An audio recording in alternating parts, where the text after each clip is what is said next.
저번 시간에 그 문학과 영화에 대한 이론적인 것에 대해서 얘기를 했는데 오늘은 문학과 영화 시나리오의 관계, 문학과 영화는 그 중간 단계로서 시나리오의 각색 부분이 있어야 되기 때문에 그 시나리오 단계에 대해서 조금 얘기를 하겠습니다. 시나리오 그 스크린 라이팅 이런데 스크린 라이팅 시나리오 또는 뭐 드레이 아르바이트 또는 스제나르 독일하면 스제나리오 또는 시나리오 드레이 슈라이벤 드레이 아르바이트 보통 그렇게 많이 하죠. 시나리오 작성의 기본 9단계의 기본 단계. 첫 번째로서는 등장인물의 행동과 캐릭터에 초점을 맞춘 스토리보드 또는 아이디어 스토리를 작성을 하는 것이 첫 번째에 해당되겠습니다. 두 번째는 두 번째는 캐릭터의 구조에 대해서 작성하는 거죠. 그래서 A4 용지 한 4장 정도의 트리트먼트를 작성하고 트리트먼트에는 인물의 동작, 로케이션 장소, 카메라 앵글 뭐 이런 것들이 보통 기재가 됩니다. Structural character writing, the four-page treatment 이런 게 되고 세 번째로서는 캐릭터의 자신의 내용과 그 주변 인물 설정, creating the characters and the circle of being 그죠? 이런 것들이 좀 포함되어야 되고 네 번째는 배경 얘기인 backstory 이런 것이 구성이 되어야 되겠습니다. 그리고 다섯 번째는 관객을 자극할 수 있는 사건의 디자인, 그 다음에 스토리와 캐릭터의 설정 이런 게 한 A4 용지 한 10장 정도 이런 것이 이제 필요할 것 같아요. 그 setting up story and character 같은 이런 부분이 필요하고요. 그 다음에 여섯 번째가 주인공의 초점을 맞춘 효과적인 대화 작성. 네, 그런 것이 필요하겠습니다. 그 다음에 일곱 번째가 이게 중요한 사건이죠. 중요한 사건 첫 번째의 구성점. 그래서 프로포인트 구성점을 설정하고 3막 중에 제1막을 그렇게 완성하는 단계가 필요하겠고요. 여덟 번째가 중요한 사건과 두 번째 구성점 설정해야 돼. 그 제2막이 완성되겠습니다. 제2막. 보통 영화는 한 3막 정도를 이렇게 구분하는데 그래서 1막, 2막 구성을 하고 마지막 3막을 구성하는 이런 것이 필요하겠습니다. 그래서 중요한 사건과 세 번째 구성점 설정하는 이런 단계 이런 것들이 필요해. 이게 보통 시나리오 작성의 한 9가지 단계라고 얘기를 할 수 있겠습니다. 그래서 오늘은 그 첫 번째 단계부터 9단계까지 한번 쭉 한번 살펴보더라고. 어떻게 하면 시나리오가 우리가 문학과 영화에서 특히 각색 과정이 중요하죠. 각색 과정이 중요한데 이런 것을 만약에 문학과 영화를 모티브로 가져왔다든지 어떤 뭐 주제만 가져왔다든지 이렇게 해서 또 어떤 새로운 어떤 작품을 만들 필요가 있을 때는 이 9가지 단계 새롭게 창작한다는 그런 의미에서 9가지 단계 이런 시나리오 작성의 기본 과정이 중요하다고 여겨질 수가 있습니다. 첫 번째 다시 보면은 등장인물의 행동과 캐릭터의 초점을 맡은 스토리보드 또는 아이디어 스토리를 작성을 하는 거죠. 스토리보드라는 것은 보통 뭐 우리 영화에서 많이 필요하고 영화뿐만 아니고 영상물 제작에서는 뭐 스토리보드가 보통 따라옵니다. 그래서 뭐 애니메이션 이런 것들도 물론 나타나고요. 그다음에 뭐 텔레비전, 광고, 뭐 드라마 이런 데서도 스토리보드가 일반적으로 필요하죠. 그 스토리보드는 스토리가 어떻게 되어 있냐라고 하는 그런 계략적인 아이디어 차원의 계략적인 내용이 조금 들어가고요. 그다음에 촬영 정보는 뒤에 어떤 정보가 필요한지 그걸 조금 더 얘기하겠습니다. 이런 것이 좀 들어가고 얘기를 하는데 어떻게 구성되어 있나 하는 뭐 이런 것들 간단하게 또는 스케치를 하면서 나타내는 것을 보통 스토리보드라 그렇게 얘기를 합니다. 하지만은 그럼에도 불구하고 전체적인 내용이 일반적으로 담겨 있어야 되죠. 전체적인 일반적인 내용이 담겨 있어야 됩니다. 스토리보드는 조금 전에 얘기한 것처럼 얘기의 전반적인 내용이 간략하게 들어가 있는 거죠. 간략하게 들어가 있고 어떻게 이루어지고 있냐 하는 구성적인 그런 측면뿐만 아니고 내용적인 측면도 간단하게 이렇게 되어 있습니다. 일반적으로 뭐 가이드라인 정도가 되겠죠. 그래서 생각, 아이디어를 이제 생각을 스케치해 놓은 거 또는 메모 같은 거 적어 놓은 거 이러한 같은 게 일반적인 기획인데 기획적인 차원을 조금 더 발전시킨 이런 것을 스토리보드를 그렇게 합니다. 스토리보드는 세부 묘사를 위해서 몇 가지가 조금 필요한데요. 우선 그 샷 유형에 대해서 좀 알아야 되겠습니다. 뭐 샷은 종류가 굉장히 많이 있죠. 뭐 익스트림부터 클로즈업 익스트림, 뭐 롱샷, 뭐 익스트림 롱샷, 그다음에 뭐 풀샷, 뭐 여러 가지가 있습니다, 그죠? 이런 샷, 파노라마 샷이라든지 미디엄 샷이라든지 미국의 그 서부형에서 많이 쓰이는 미디엄 샷. 그러니까 우리 흔히 해서 클로저 같은 얼굴을 굉장히 크게 하고 익스트림 같은 거는 얼굴의 한 부분을 크게 하는 거, 눈이라든지 귀라든지 뭐 입이라든지 이러한 부분을 크게 하는 것을 얘기하고요. 그다음에 보통 우리가 미디엄 샷 같으면은 우리가 전반적인 그 상체 무릎 위쪽을 이렇게 많이 촬영하는 이런 거. 그래서 흔히 해서 아메리칸 샷이라고 그렇게 얘기를 하고, 풀샷이라고 해서 뭐 머리부터 끝까지 머리부터 발끝까지 다 들어오게 나타나고 있는 그런 것을 일반적으로 얘기를 합니다. 이러한 샷 유형, 샷 유형이 굉장히 많은데 이 샷 유형을 좀 알게 되어서 앵글, 카메라 앵글에 대해서도 좀 알게 되어야 되겠습니다.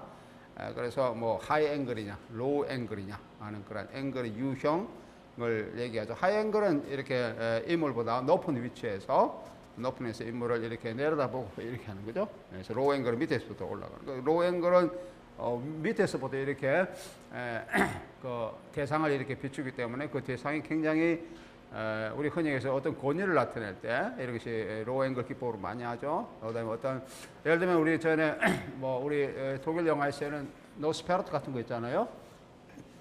흡혈귀의 노스페라투, 그 흡혈귀의 그런 관점을 부각시킬 때 밑에서부터 이렇게 촬영하는 기법을 이렇게 많이 씁니다. 예를 들면은 노스페라투가 그 루마니아에서 트란실베니아에서 브레멘에 자기가 토지를 또는 주택을 매입하고자 하는 그것에 오는 그 배를 타고 오는 과정이 있었죠. 그래서 쥐들이 막 나타나는 과정. 그래서 사람들이 다 이렇게 다 없어지고 노스페라투에서 죽임을 당하고 아무도 없는 유령성 같은 배에서 노스페라투가 배에서 나타나는 장면이 있습니다. 아주 뭐라 할까요? 색조도 아주 푸른색, 그죠? 짙은 푸른색의 이 배경으로 나타나는 장면이 있죠. 거기서 보면은 밑에서도 크게 이렇게 비추는 장면 그런 게 있습니다. 우리나라 뭐 사극 같은데 왕을 비출 때 왕이 특히 계단이라든지 어떤 단상에 있을 때 보통 위에서 많이 비추죠. 그래서 왕의 권위를 이렇게 나타내는 이런 것들 로우 앵글 뭐 이렇게 얘기를 할 수가 있습니다. 그다음에 뭐 다치 앵글, 뭐 아이 앵글인 것은 우리 눈높이에 맞추는 게 이런 거 있죠. 흔히 어떤 목격자라는 그런 영화도 있죠. 어떤 사건의 진술에 대한 신빙성을 요구하는 등장인물의 말의 진술의 신빙성을 요구하는 그런 관점에서 특히 뭐 법정 드라마 이런 데서 많이 나타나는 그런 기법이 아이 앵글입니다. 말하는 사람, 특히 그 어떤 법원에서 진술하는 사람, 이런 사람들의 눈높이에 맞춰서 이렇게 투사하는 이런 기법이 아이 앵글 기법이죠. 줌 인, 줌 아웃 뭐 이런 것도 있겠죠. 틸트 업, 다운 뭐 상하를 이렇게 카메라를 상으로 움직이고 하는 그런 것을 보여주는 것이 있죠. 그다음에서 팔로우 앵글 따라가면서 인물을 뒤따라가면서 이렇게 비추는 이런 기법들 기타 등등 이런 것들도 알아야 되겠습니다. 장면 전환에 대해서 좀 알아야 되겠습니다. 장면이 어떻게 바뀌는지 그래야 우리가 제 시나리오 작성하는 사람들이 어떻게 바뀌는지 그래서 잘 알 수가 있겠죠. 자기가 그 과정을 얘기를 하면서 예를 들면 디졸브 기법이라든지 뭐 페이드 인, 페이드 아웃 이런 기법들이 좀 이런 것도 알아야 되겠습니다. 장면이 페이드 아웃은 점점 더 화면이 이제 점점 더 이렇게 어두워지는 거죠. 페이드라는 것은 다음 장면이 나타나면서 화면이 점점 더 밝아지는 이런 기법들이 나타나게 되겠습니다. 페이드 인하고 페이드 아웃하고 디졸브의 차이는 이제 화면이 사라지고 다음 동시에 나타나는 이런 것이죠. 동시에 나타나는 기법이 디졸브고, 페이드 인 페이드 아웃은 점점 어두워졌다가 점점점 밝아지면서 이렇게 화면이 바뀌는 기법, 페이드 인 페이드 아웃. 예, 이런 것들이 많이 나타나죠. 예. 그 다음에 익스포저 기법, 뭐 우리 흔히 과거 해상할 때 플래시백, 그 다음에 어떤 사건, 뒤에 전개되는 이러한 사건을 앞에 먼저 가져와서 그 사건의 관점을 부각시키는 이런 기법들이 있습니다. 이런 기법들을 우리 회에서 플래시 포워드라 그렇게 표현을 하죠. 플래시 포워드 기법으로 쓰이는 이러한 것들은 기법 쓰이는 그 내용들은 대부분 다 우리가 그 서사 과정에서 우리 중심맥 위성에 대해서 그렇게 얘기를 했었는데 대부분 다 플래시 포워드 나타나서 중심핵에 속합니다. 중심핵의 기법들이 앞에 나와서 이렇게 나타나게 되는 거죠. 뭐 무르나우의 그 선라이즈 같은 영화에 보면은 그 주인공이 그 농촌의 그런 그 젊은 부부의 남편이 되는 그 농촌의 그 남자가 도시에서 온 휴가차 온 그 도시 여자죠. 도시 여자의 유혹에 빠져서 자기 아내를 살해라고 하는 그런 뭐라 할까요? 뭐 요청이라 그럴까요? 이런 것에 대해 듣고 자기 아내를 살해하는 장면을 자기가 상상하는 장면이 있습니다. 물론 뒤에 가서 그렇게 실제로 한번 실행에 옮기려고 하는 것도 조금 카메라 속에 나타나는데, 화면 속에 나타나는데, 이런 것을 살해하는 장면이 이렇게 앞에 먼저 한번 제시되는 거, 이런 것도 플래시 포워드 기법이라고 그렇게 얘기를 하죠. 예. 뭐 우리 흔히 해서 그 뭡니까? 그 JSA 같은 영화도 있죠, 우리나라에. JSA, 예? 그 공동경비구역. 그 영화에도 보면은 제일 처음에 그 플래시 포워드 기법으로 해서 그 책도 그것도 소설의 영화입니다. 소설의 영화인 건데 DMG라고 하는 그런 소설을 영화한 것이 공동경비구역이라는 건데 그 앞에 플래시 포워드 기법이 나와요. 총을 쏘면서 문에 구멍이 뚫리면서 거기 햇빛이 비치는 그런 장면이 영화의 시작 부분 앞에 나옵니다. 그럴 때는 플래시 포워드 기법이라고 그렇게 하죠.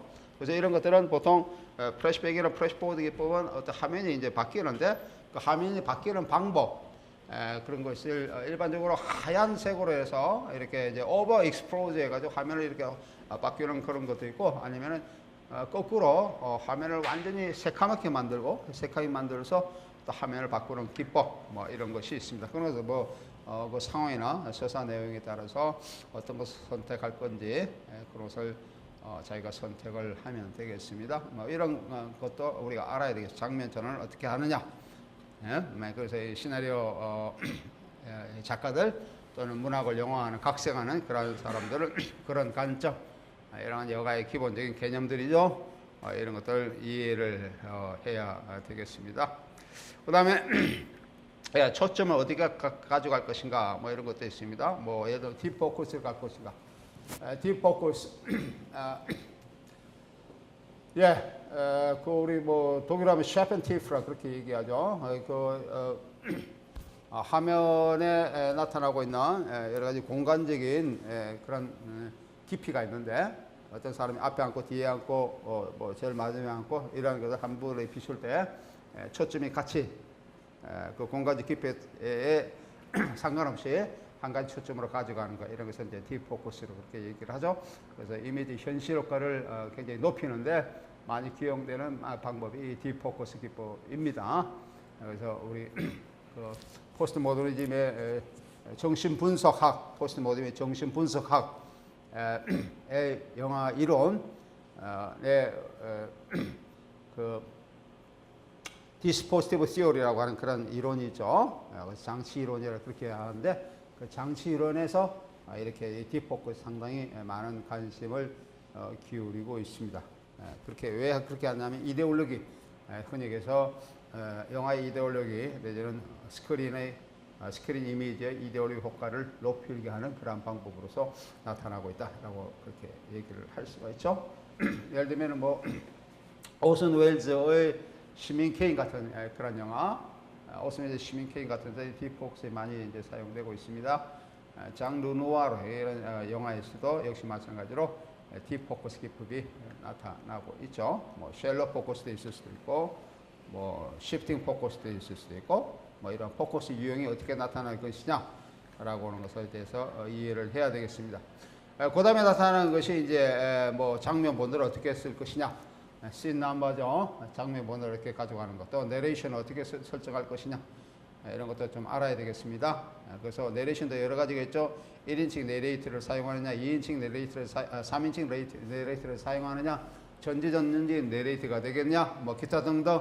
그 다음에 내레이터를 사용하더라도 내레이터를 화면 안에 들어오게 하느냐, 아니면 화면 밖에 나타나게 없이 그냥 목소리만 들리게 하느냐, 역시 뭐 보이스오버, 그죠? 이런 기타 등등 이런 관점들이 이 내레이션의 관점에서 중요하게 나타나고 있습니다. 예, 예를 들면 스폰짜리 오페라 같은 영화, 브레이트 작품을 영화한 스폰짜리 오페라 같은데 거기 내레이터가 등장하죠. 내레이터 등장하는데 거기는 이제 화면 속에 들어오는 내레이터입니다. 화면 속에 들어오는 내레이터, 화면 속에 들어오지 않는 내레이터도 얼마든지 많이 나타나게 됩니다. 예. 예, 그 다음에 이제 스토리보드가 이제 스토리 아이디어를 통해서 좋은 이런 것이 이제 통해서 이제 작가는 시나리오 작가는 이제 얘기를 해 나가는데, 그다음에 또 필요한 것이 이제 천천히 배우의 대사 이런 것도 좀 필요하겠고요. 그다음에 문학의 영화 또는 문학의 각색일 경우에는 간접 확보에서 직접 확보로 이렇게 바뀌는 그런 과정. 이건 우리가 상업위층 이론에 얘기할 때 이 부분 얘기했었죠. 이런 게 어떻게 바뀌는지 이런 것도 좀 알아야 되겠고요. 또 각 시퀀스에 따라서 시퀀스. 영화에서는 보통 한 8개에서 한 15개 정도 시퀀스가 있다 그랬죠. 시퀀스에 따라서 배우의 행동이나 움직임에 대해서 어떻게 나타나고 있는지, 그다음에 각 시퀀스에 따라서 배우들이 어떻게 등장하고 또 어떻게 퇴장하는지, 음악을 뭐를 사용할 것인지, 기타 등등 영화를 만드는 전체적인 과정에 대해서 시나리오 작가는 이해를 하고 있어야 됩니다. 그리고 영화 매체, 우리가 상호 매체성의 관점에서는 영화랑 매체가 가지고 있는 특성이 있죠. 문학이 갖는 그 특성과 마찬가지로 영화가 갖는 특성이 있는데, 그 특성을 어떻게 이해할 것인가 라고 하는 그런 관점, 예, 그런 관점도 이해를 하고 있어야 되겠습니다. 예, 그 다음에 시나리오 작가는 관객의 그런 시점 또는 관객의 눈높이에서 이야기를 구성할 수 있어야 되겠습니다. 그래서 자기가 관객일 경우에는 어떻게 이야기가 구성되었으면 좋겠느냐, 관객은 무엇을 원하느냐, 관객이 몰입하는 것이 어떤 것이냐, 어떤 것이죠. 우리가 저번 시간에 이전에 보았던 영화 예 중에서 또는 문화가 예 중에서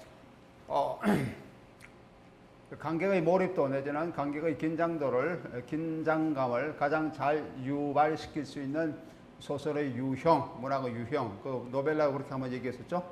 노벨레, 예를 들면 하이니크 폰 크라이스의 그런 노벨레 작품에 대해서 얘기를 했었는데, 이런 노벨레 기법을 가져오는 것도 굉장히 좋은 하나의 예가 되겠습니다.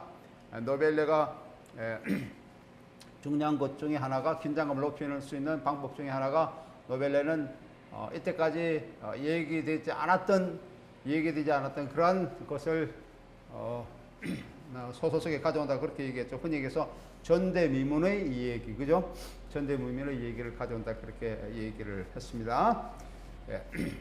그다음에 하이니크 폰 크라이스트의 노벨, 그런 것도 상당히 중요해야 되고, 이 긴장감 몰입도를 어떻게 유지하고 어떻게 나타낼 것인가 라고 하는 것에 항상 관심을 기울여야 되겠습니다.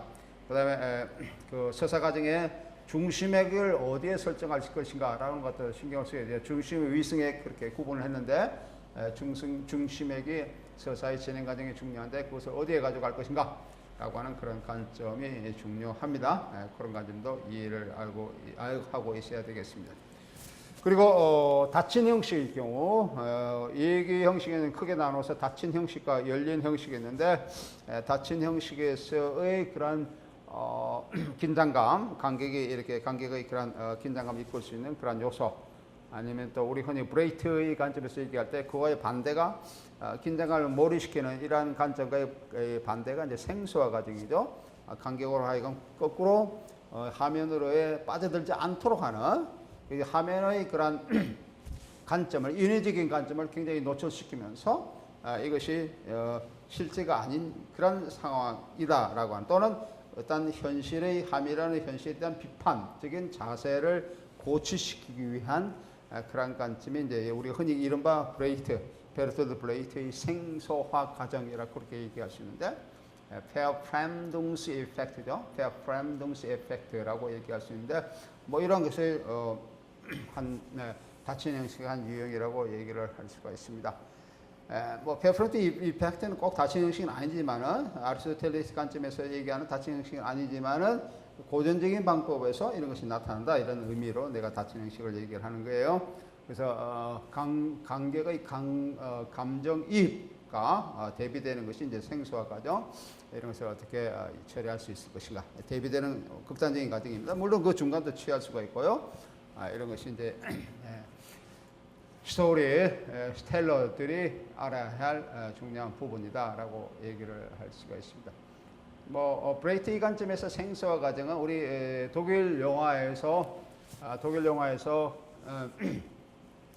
그 뉴저먼 시네마에서는 뭐 많이 나타나고 있습니다. 뉴저먼 시네마에서는 이 브레이트의 생소화 과정이 굉장히 많이 나타나고 있고요.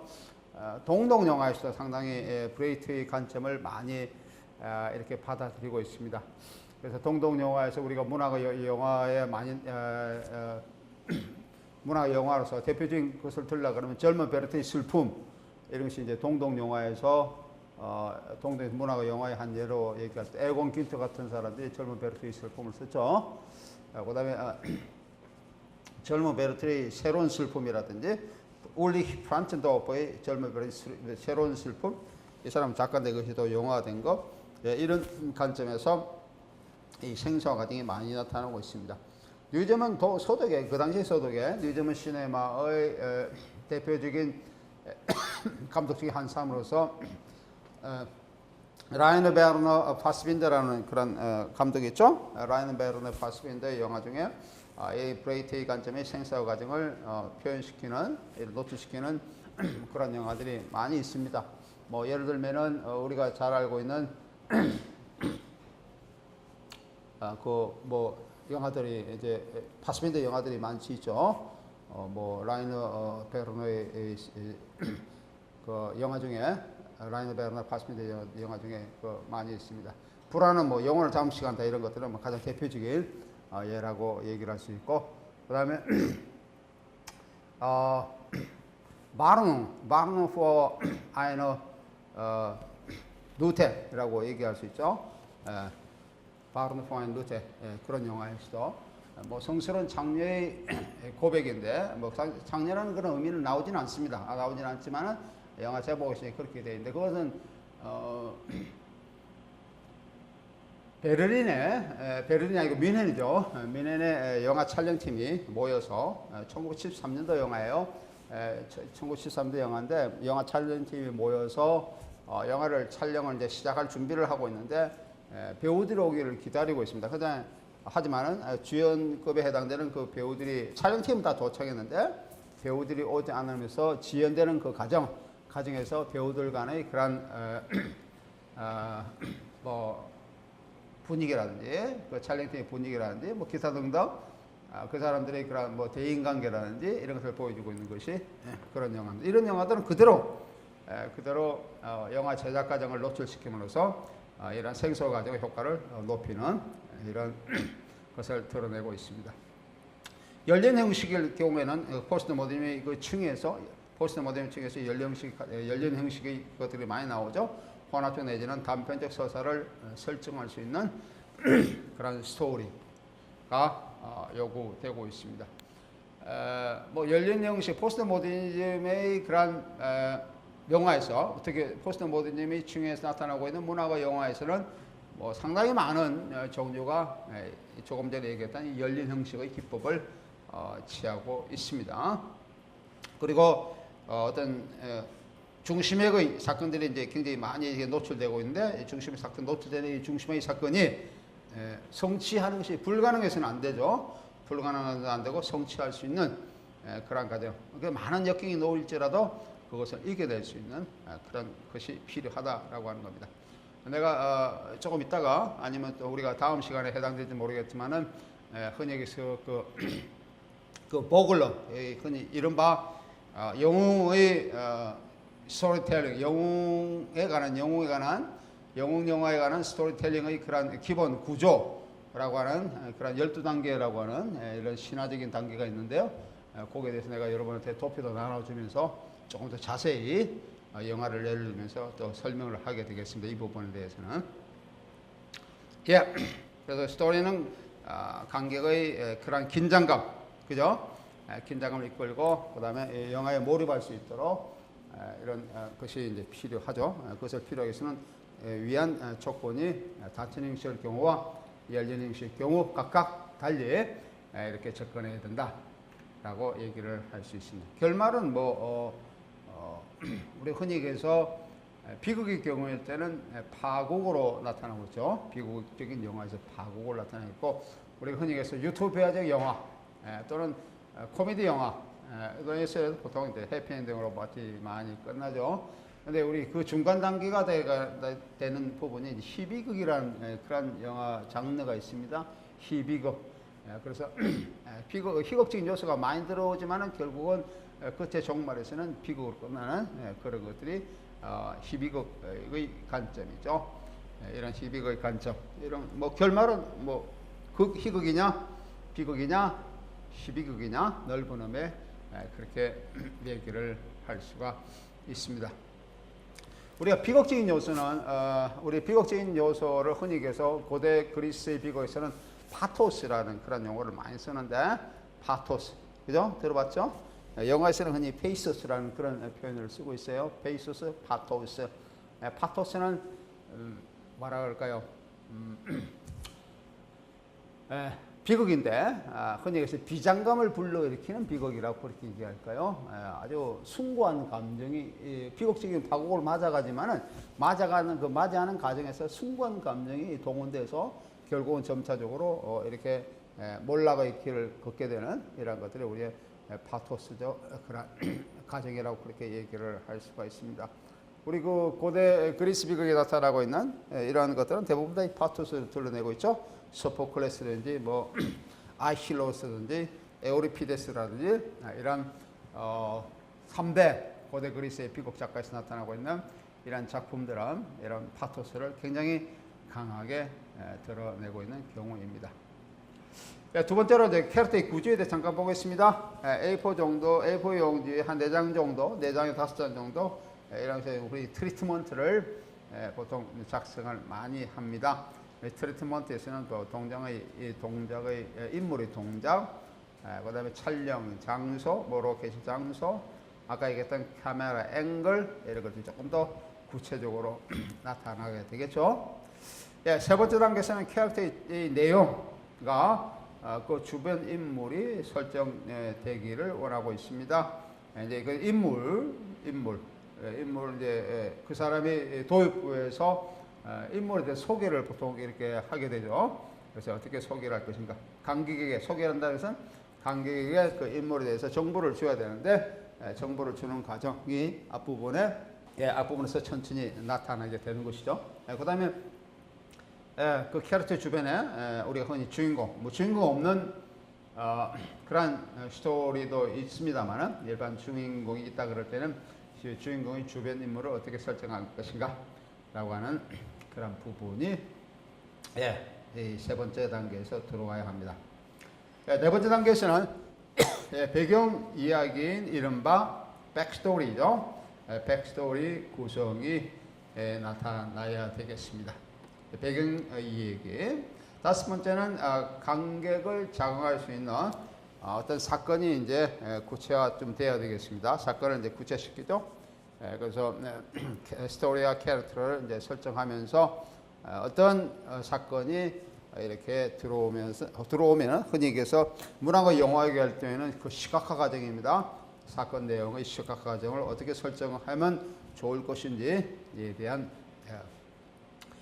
얘기가 들어와야 되겠습니다. 일반적으로 좋은 시나리오는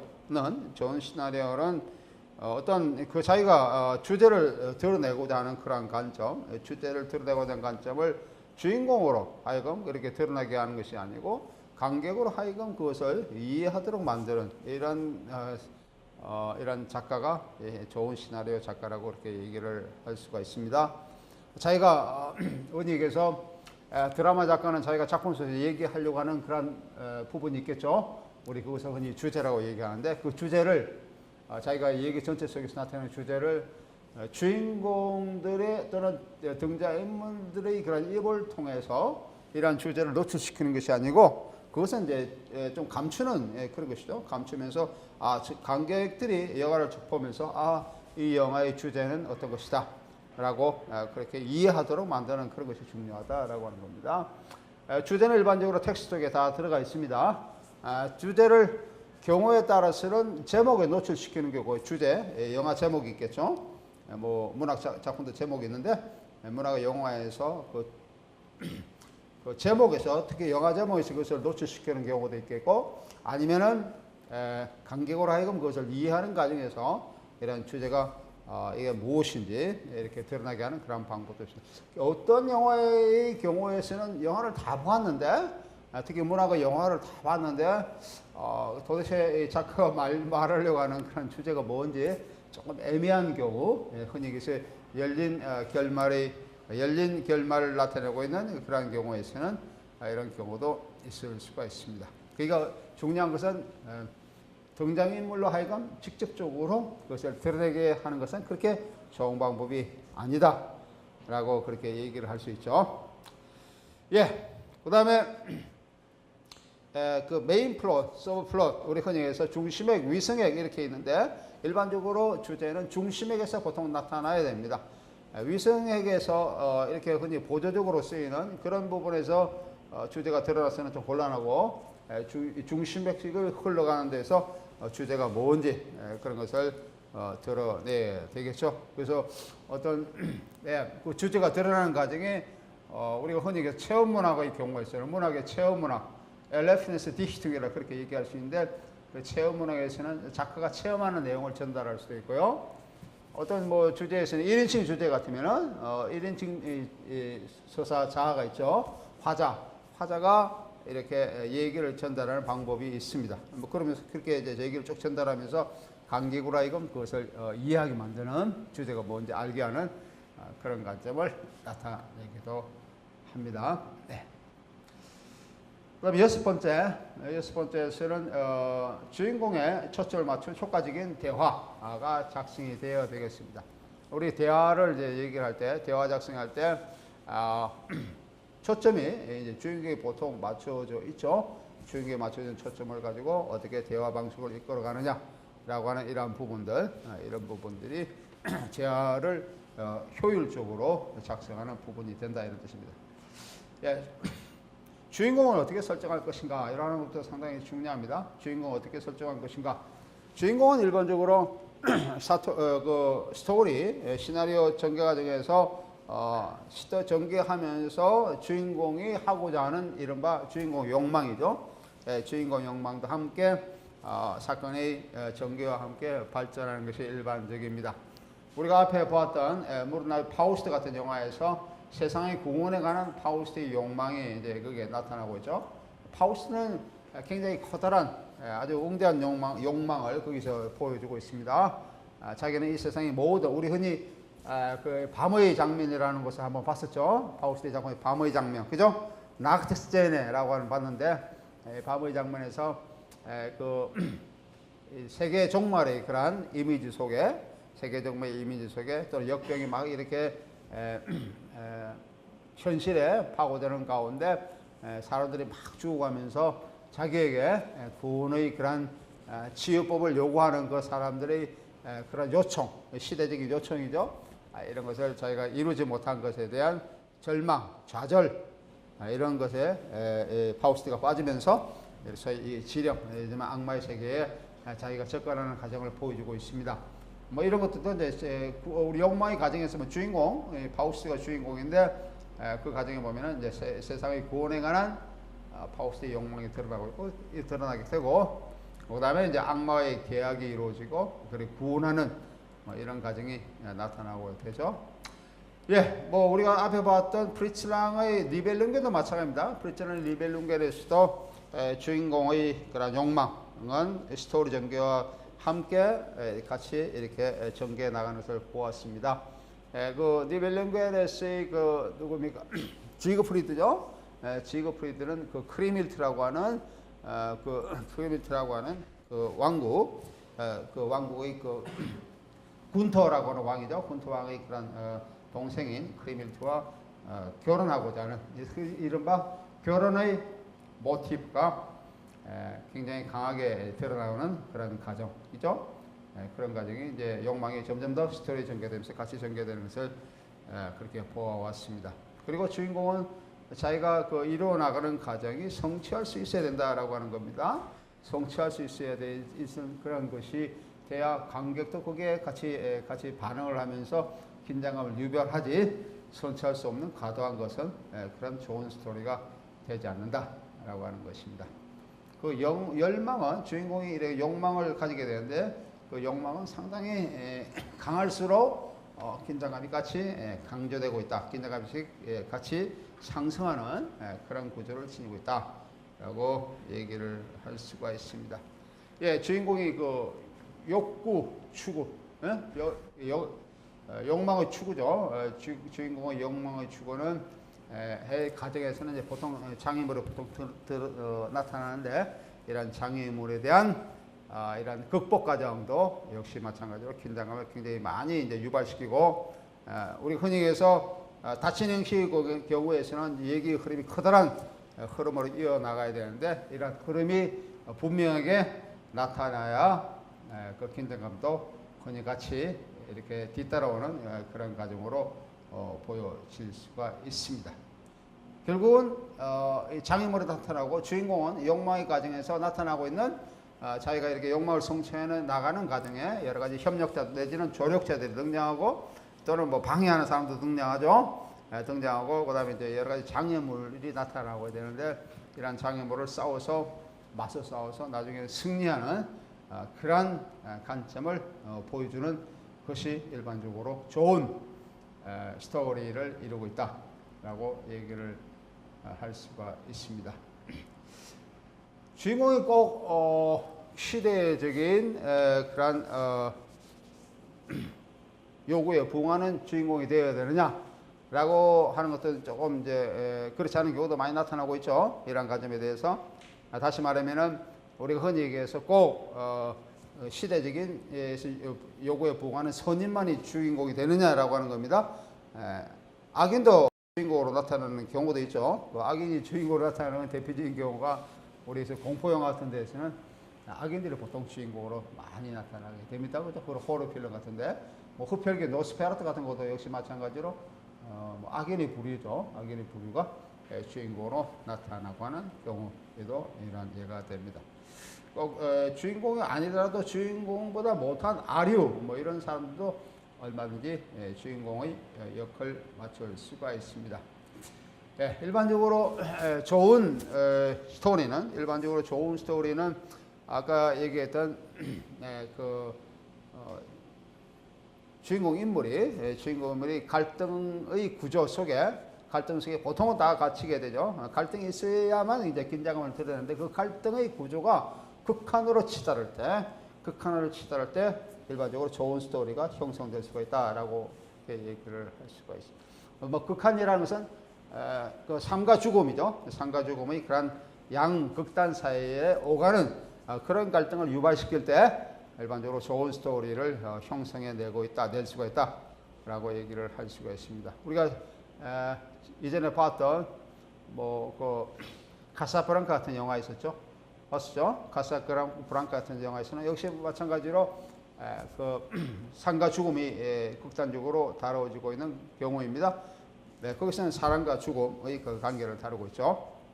릭이라고 하는 그런 주인공이 주인공이 자기 옛 여인 그 일자와 그런 옛사랑의 관계, 이런 관계가 우리 그 파리의 그런 러브 스토리 과정에서 그렇게 나타나서 보았는데, 제일 마지막에 미국으로 가는 그런 비행기를 위한 그 통과 요건이죠. 통과 요건을 허락해주는 과정에서 자신이 희생하고 자기가 사랑했던 그런 옛 여인을 돌려보내는 그런 것, 이런 것들은 굉장히 처절한 그런 갈등을 다루고 있는 그런 예입니다. 이런 데서는 좋은 스토리를 형성할 수 있다라고 하는 겁니다. 카사브랑카 또는 뭐 카사브랑카 다시 한번 이런 영화에서 우리가 보았던 예가 되겠습니다. 예, 아까 내가 잠깐 소개했던 그 비교 신학자인 조세 캠벨이라는 사람이 있습니다.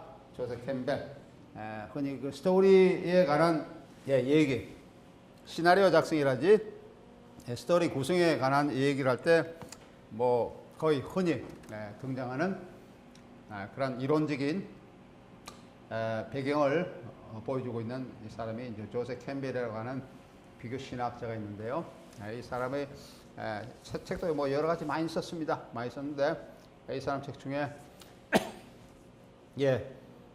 중요한 책, 우리가 이론적으로 중요한 책 중에 한 책을 들라 그러면 천의 얼굴을 가진 영웅이라는 들 수가 있습니다. The Hero with a Thousand Faces라고 얘기할 수 있는데, 천의 얼굴을 가진 영웅. 그래서 그 모험, 영웅들이 자기가 겪었던, 스토리 속에서 겪었던 그런 모험을 이 사람이 분석하면서 그 사람들의 모험 과정을 이렇게 나열하고 있습니다. 이 사람이 이렇게 그 커다란 카테고리, 세 가지 카테고리를 얘기를 하고 있어요.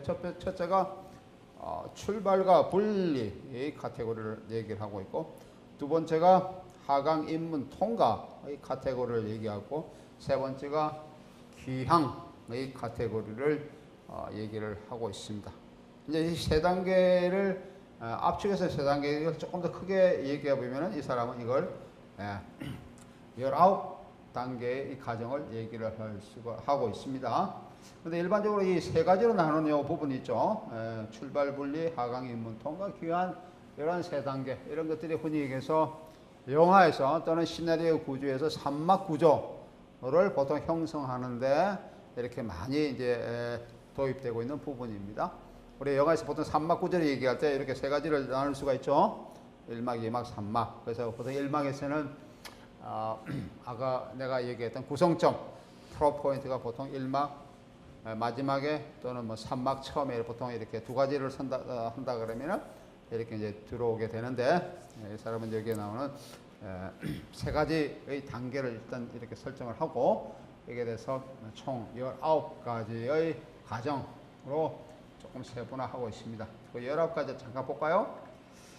첫 번째 출발 분리의 그런 단계를 보면은, 출발 분리 단계는 뭐 일상생활을 보통 이렇게 평범한 일상생활을 하다가 이제 모험의 소명을 이렇게 받게 되는 거죠. 모험을 하도록 소명을 받게 되고, 근데 그 소명을 받는데 제일 처음에는 조금 그렇게 바로 소명을 받은 대로 바로 이렇게 나서기보다는 조금 이렇게 뭐랄까요, 주저하는 거죠. 바로 나가면 조금 이제 주저하고 고민하고 이러다가 어떠한 도움을 받게 되어서 이제 그 길을 떠나게 됩니다.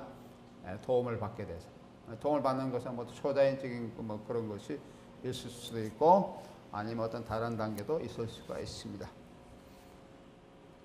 뭐 구약 성경의 어떠한 부분을 영화한 10개 같은 영화, 뭐 이런 영화도 뭐 여기 한 부분이라고 얘기를 할 수가 있죠. 평범한 생활하다가 모세 하다가 이스라엘 민족을 인도하라는 그런 소명을 받고, 자기가 어떻게 인도자가 될 수 있느냐, 지도자 될 수 있냐라고 하는 것에 대한 좀 멈칫 주저하는 그런 과정을 보이다가 이제 하나님의 계시에 의해서, 하나님의 그런 인도함에, 도움에 의해서 나아가는 그런 과정을 보여주게 됩니다. 그래서 뭐 가서 궁정에 바라오의 궁정에서 여러 가지 하는 뭐 그런 것을 나타내고 있는 것이죠. 두 번째 하강 입문 통과의 단계 이런 것을 보면은 이제 시련을 겪게 됩니다. 시련을 겪게 되다가 이제 신적인 힘을 만나서 이제 도움을 받고 그다음에 거기에 대해서 도움을 받는 과정에서 자기의 이제 적대자가 나타나게 되겠죠. 적대자가 나타나면서 이제 갈등을 겪는 겁니다. 겪는 걸 겪고 그다음에 이제 자기의 그런 입장에서 불화관계가 있는 그 집안의 식구, 뭐 아버지라든지 어머니라든지 이런 식의 식구들과 어떤 이제 화해를 하게 되는 것이고 그렇게 하고 난 다음에 자기 자신이 어떤 신적인 경지까지 올라가게 대달하게 되고 거기서 이제 구원을 받는 그런 관계로 보통 이루어집니다. 세 번째 그 귀환, 귀환의 단계에서 보면은 귀환을 거부하고 새로운 세계에 뭐 있기도 하기도 하고 어떤 추격을 받기도 하고 또는 탈출하기도 하고 그래서 구조되는 과정이 있고요. 그래서 마지막 단계에 들어와서 다시 제일 처음에 이 관계인 일상생활에 다시 이제 귀환하게 되죠. 일상생활에 들어와서 행복한 그런 삶을 누리게 되는 이런 해피엔딩으로 보통 끝나는 이런 것이 조셉 캠벨의 모험담, 영어에서 모험담에서 이게 모험적인 그 스토리에서 나타나고 있는 영웅의 19단계에 해당되는 것이라고 얘기를 할 수가 있습니다. 크리스토프 보글러라는 사람이 있는데요. 같이 이제 보통 시나리오 얘기에서 보통 같이 나오는 이런 사람이 크리스토프 보글러라는 사람인데 이 사람은 그 아까의 조셉 캠벨이죠. 조셉 캠벨의 그런 것을 바탕으로 해서 19단계를 조금 짧게 12단계로 산막은 산막인데 12단계로 이렇게 조금씩 짧게 이렇게 조금 그렇게 축약해서 나타내고 있습니다. 이 사람이 뭐 그런 책 중에 우리가 필요한 책을 하나 골라 그러면 신화 영어 그리고 시나리오 쓰기라고 그런 책이 있습니다. 신화 영어 시나리오 쓰기 뭐 이런 책을 보면은 지금 내가 얘기하고 있는 12단계에 대해서 잘 나와 있는 그런 책입니다. 그래서 이 보글러 아까 조셉 캠벨과 비교해서 조금 단순화된 12단계 구조는 산막 구조랑 똑같아요. 이 사람이 영웅의 단계를 잠깐 살펴보겠습니다. 이 사람이 양호 The Stage of the Hero라고 얘기를 할 수 있는데요. 그래서 아까 내가 조금 설명했던 제1막이 있고요. 제2막이 있고 제3막 12단계로 나타나고 있는데 제1막은 The hero is introduced in his ordinary world 그랬죠. 그래서 이제 자기 그 일상생활에서 소개되는 과정이 제1막에서 보통 나타납니다. 어떻게 되는지 소개되는 것이에요. 소개되는 그런 과정이 나타나고 2막에서는 그 모험을 떠나야 되는데 어떤 소명감을 가지고 떠나게 되는 것을 보통 보여주고 있죠. 그래서 The Call to Adventure라고 되겠습니다. 모험을 하도록 부름을 받는 그런 과정을 얘기를 하고 있습니다. 여기 나오죠. 모험에서 부름을 받는 과정 이게 나타나고 있고요.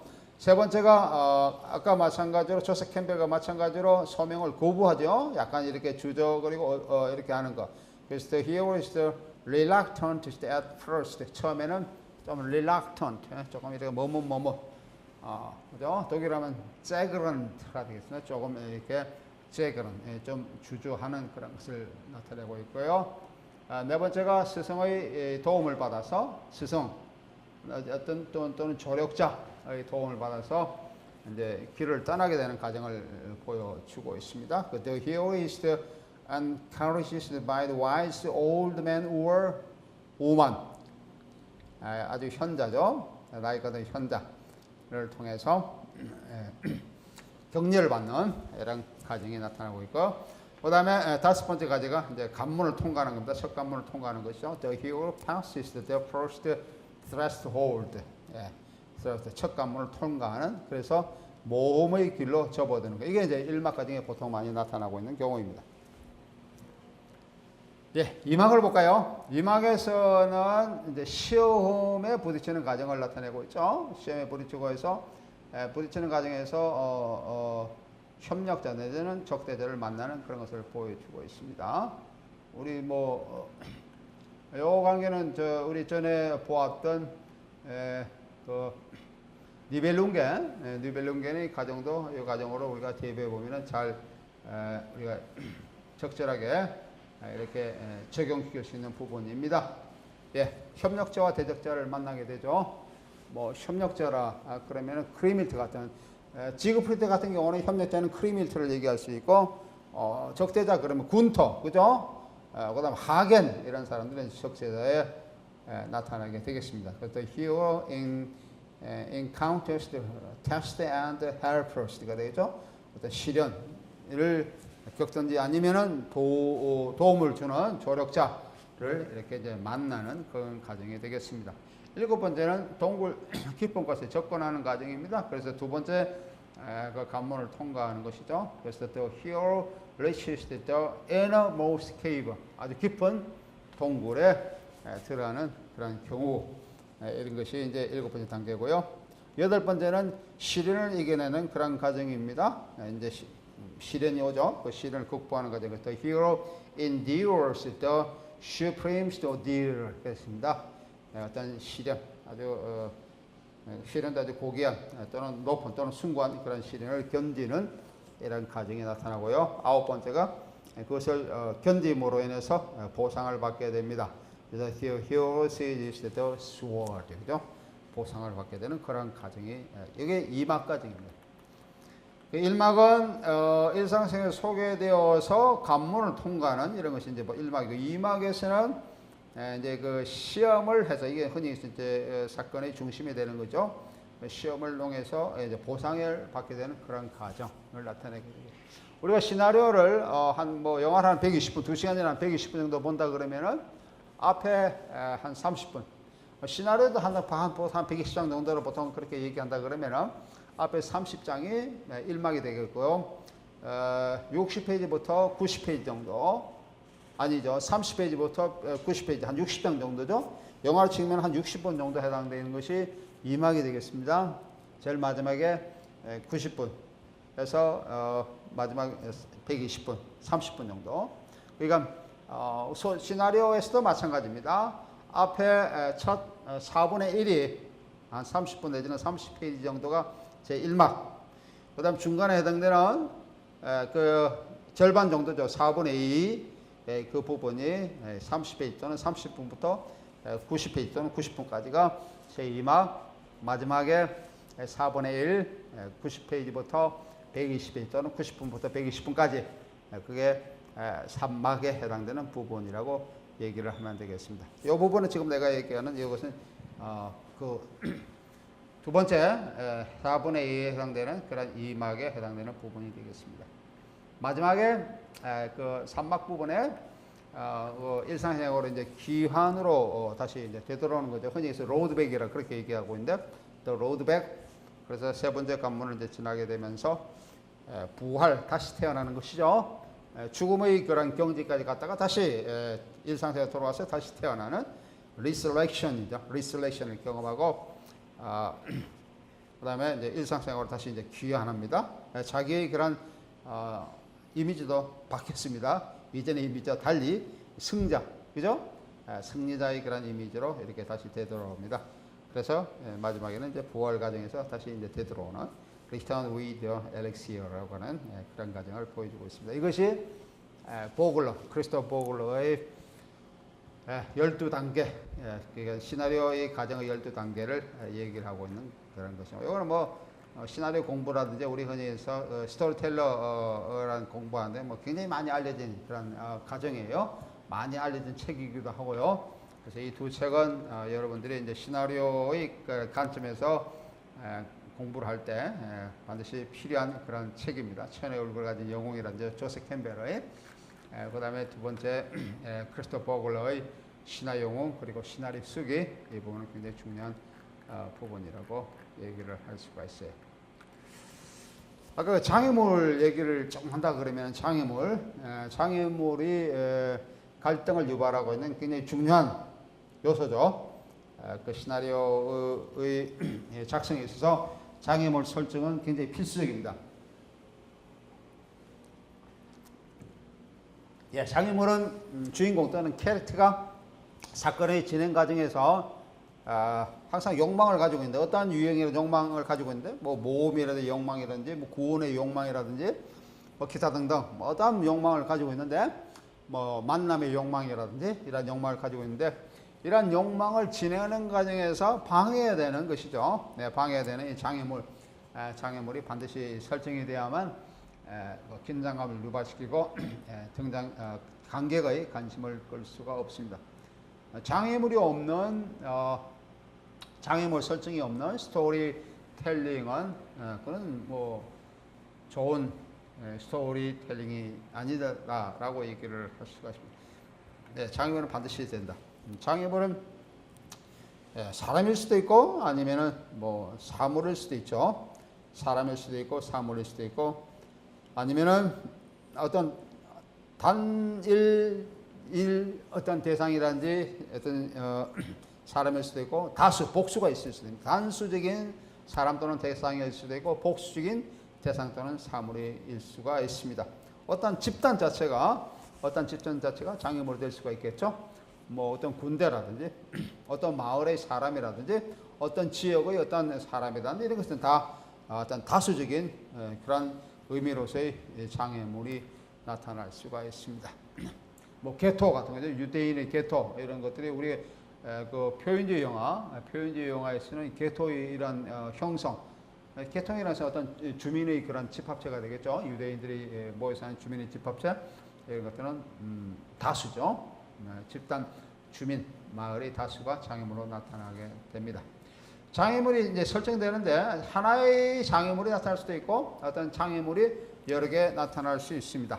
하나의 커다란 장애물이 나타날 수도 있고 아니면은 다수의 그런 장애물이 나타날 수가 있죠. 그래서 다수의 장애물이 나타날 때 그것이 따로 나타나는지 아니면 계속해서 어떤 연쇄반으로 나타나는 그런 장애물이 있을 수도 있습니다. 어떻든 간에 장애물을 설정해서는 장애물이 주인공의 욕망을 실현하는 과정에 이제 부딪히는 것이 되는데 방해가 되는 것인데 이 방해가 되는 것이 너무 강하면 또 곤란하죠. 그래서 너무 약하면 또 곤란합니다. 너무 강하면은 관객으로 하여금 긴장감을 유발시키는 그런 지속적인 힘이 상실되고요.